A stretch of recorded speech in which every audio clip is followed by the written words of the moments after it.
Here's a guy who thinks he can prove that the supernatural exists. Hi everyone, this is a proof against atheism. For this video, I'm going to define atheism as not believing in anything supernatural, so only believing in the physical world.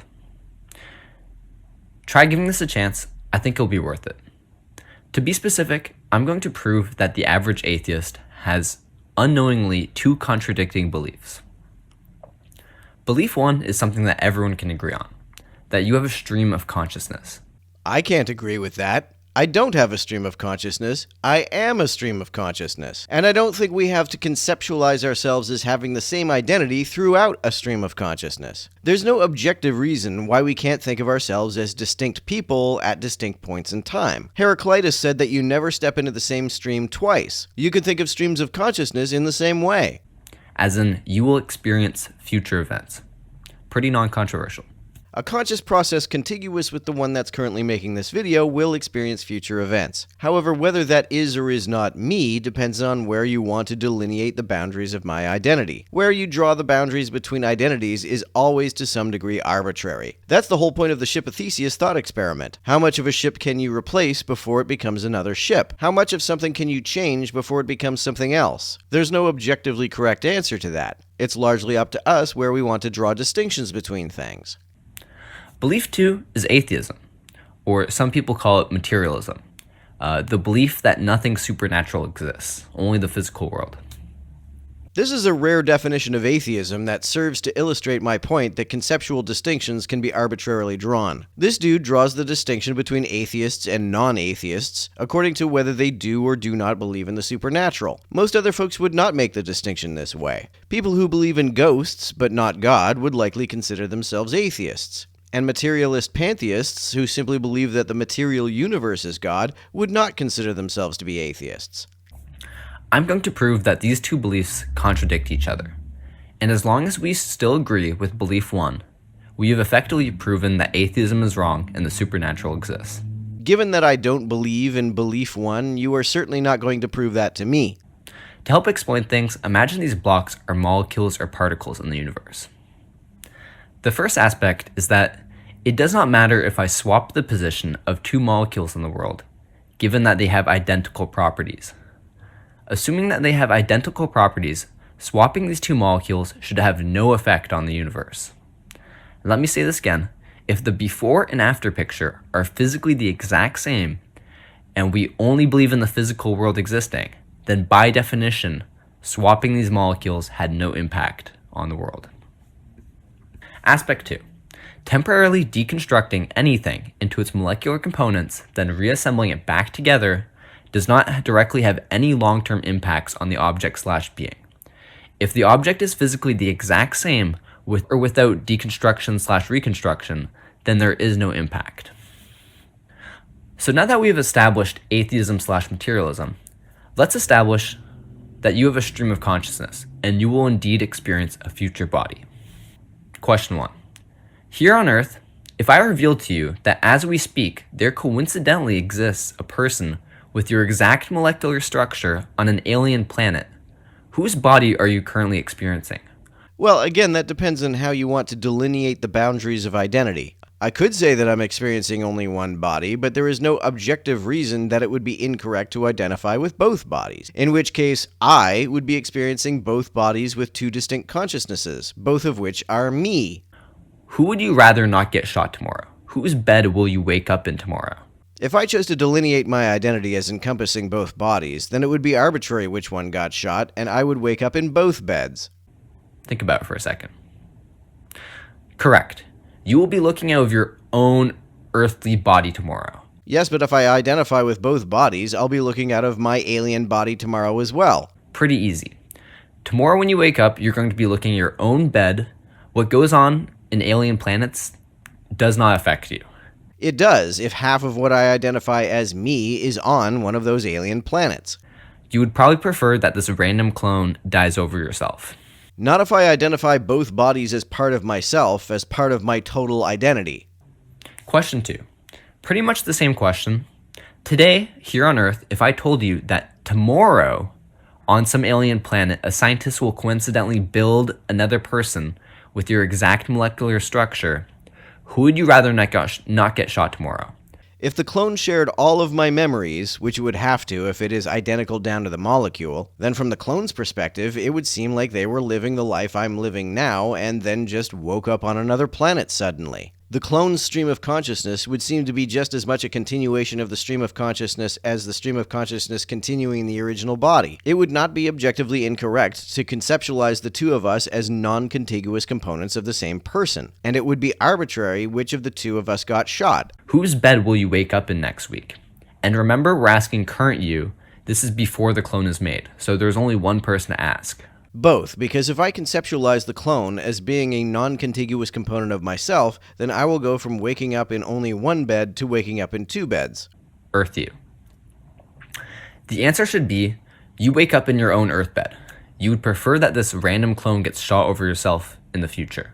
Let's try another thought experiment. Sometimes epilepsy patients have their corpus callosum severed to treat their condition. That's the tissue that connects the left and right hemispheres of the brain. Since the different hemispheres control different parts of the body, this causes coordination issues that show evidence that the two hemispheres are experiencing distinct consciousnesses. You can even ask questions of the two hemispheres separately and get distinct answers from them. If these two hemispheres actually experience distinct streams of consciousness, which hemisphere is really you? There's another surgery called a hemispherectomy in which one hemisphere is removed. If you had your corpus callosum severed and then needed a hemispherectomy and could choose which hemisphere gets removed, which one would you prefer? Which hemisphere would be the real you? Which of the two distinct consciousnesses would be the real you? There is no objectively correct answer to this.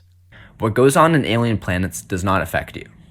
It does if I conceptualize myself as inhabiting both planets. If this isn't your answer, allow me to expand on question 2. If I told you that tomorrow you will get to eat the best food ever and you're going to get $1 billion, just take a second to picture yourself eating your favorite food tomorrow, just imagine savoring that taste. You would be pretty excited. Now, would you be equally excited if I instead told you that someone on an alien planet far, far away with your exact molecular structure was going to be built tomorrow and get these luxuries instead? No, you're not going to be as excited because you're not going to be the one experiencing it. I'll be the one experiencing it if I conceptualize myself as being both consciousnesses. Like the callosotomy patient who had their corpus callosum severed, you have two distinct consciousnesses and no objective way to discern which of the two consciousnesses is the real you. If you're giving $1 billion to one but not the other, which one gets that $1 billion is analogously arbitrary to which hemisphere of your brain gets removed if the two hemispheres are experiencing distinct consciousnesses. Unless you on Earth equally anticipate getting to eat that food in both scenarios, you admit that your consciousness is in a specific body. You acknowledge that there's a specific body you will experience in the future. So if you get a callosotomy, will your experience continue in the left hemisphere or the right hemisphere? They will each have their own distinct experiences, so which will be yours? There is no objectively correct or incorrect answer to this. Similarly, if you were to perfectly clone me such that the clone had all of my memories and personality, which would be the real me? There is no objectively correct or incorrect answer to this. Analogously, if you were to cut the ship of Theseus in half between the bow and the stern, then rebuild a new stern onto the bow, and rebuild a new bow onto the stern, and end up with two ships, which ship would be the real ship of Theseus? Would it be the ship with the original bow, or the ship with the original stern? If I were to say that I prefer to think of the ship with the original bow as the real ship of Theseus, but not the ship with the original stern, am I in any way implying that I believe that the ship had a soul which inhabits the bow, but not the stern? Obviously not. Alright, now that we've established that you do indeed have a stream of consciousness and will experience a future body... No, we haven't established that at all. Whether the consciousness that is carried out by my future body is my consciousness is entirely contingent upon where I choose to delineate the conceptual boundaries of my identity, and there's no objectively correct or incorrect way to do that. Question 3. Okay, imagine we were to do an experiment tomorrow. This will be you. One by one, I replace all of your molecules with new ones of the same properties. And then I put all of your old molecules back together, creating a second body. Which body would you prefer I not shoot? This is like asking which hemisphere I would prefer be removed after a callosotomy. It would be arbitrary. Which one are you looking out of? There would be no objectively correct or incorrect answer to this. I could say the new matter body, or the old matter body, or both, or neither. It would depend on where I chose to draw the boundaries of my identity. It would be arbitrary to label one or the other as the real me. Whose bed do you wake up in tomorrow? You were able to choose a body in previous questions. Choose one here.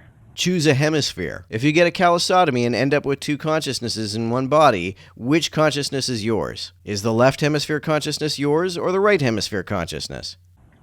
And remember, the experiment hasn't happened yet, so there's only one person to ask at the moment. So before your callosotomy, would you expect to be the right hemisphere or the left hemisphere? Which one will be you? Which hemisphere would you want to be removed if you later needed a hemispherectomy? Now here's the great thing.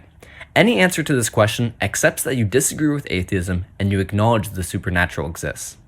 There are 0 logically coherent answers that will allow you to believe materialism and believe you have a stream of consciousness.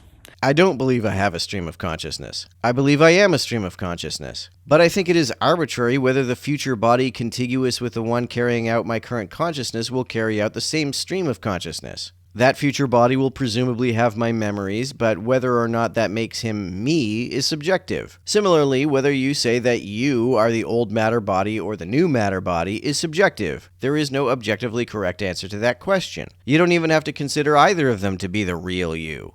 If you say you're looking at the new matter body, then you disagree with aspect number 2 of materialism. This is because you believe that your consciousness is no longer in your old matter. If we redo the scenario, but the new matter didn't exist, and your body was instead swapped out with air, then you simply believe the act of deconstructing and reconstructing the old matter caused you to permanently die. You disagree with materialism.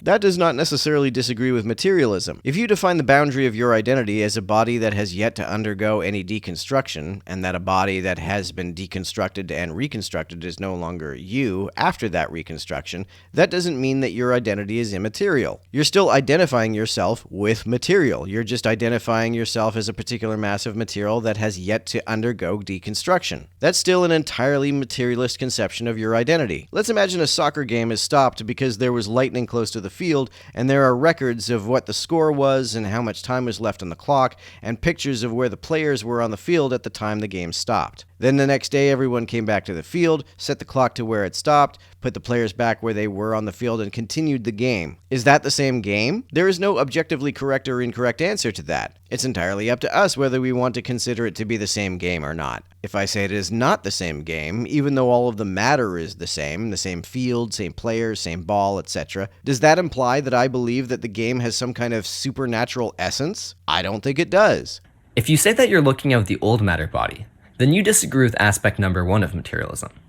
This is because you believe that your consciousness is not in the new matter. If we redo the scenario, but we never reconstruct the old matter, then you believe simply the act of swapping out your molecules with identical ones caused you to permanently die. You disagree with materialism. You believe the supernatural exists. Well, this would be like if, sometime in the distant future, records of the stopped soccer game were found, and we had the technology to reconstruct perfect replicas of the field, the ball, and even the players out of new matter, and we started playing from the point that the game stopped. If I were to say that this doesn't count as being the same game, I am still in no way implying that the game has any supernatural essence. This in no way implies that there is any kind of soccer game soul. I call this the molecular doppelganger dilemma. Regardless of your answer, you disagree with atheism. That's because all of the answers disagree with atheism.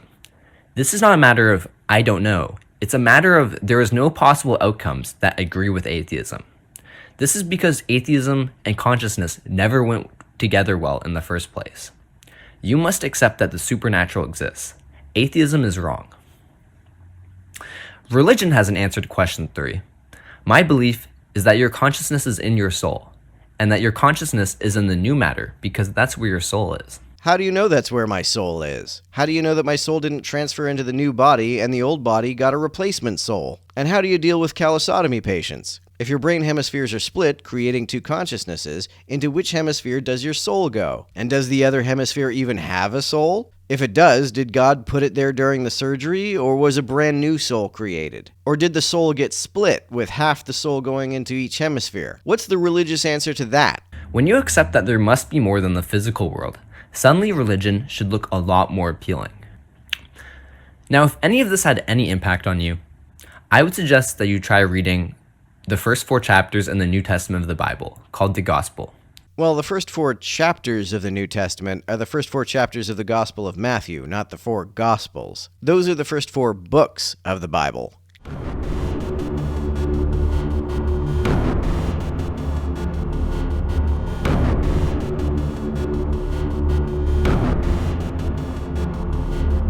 To everyone who helps me out on Patreon, you're a big help. Thanks so much.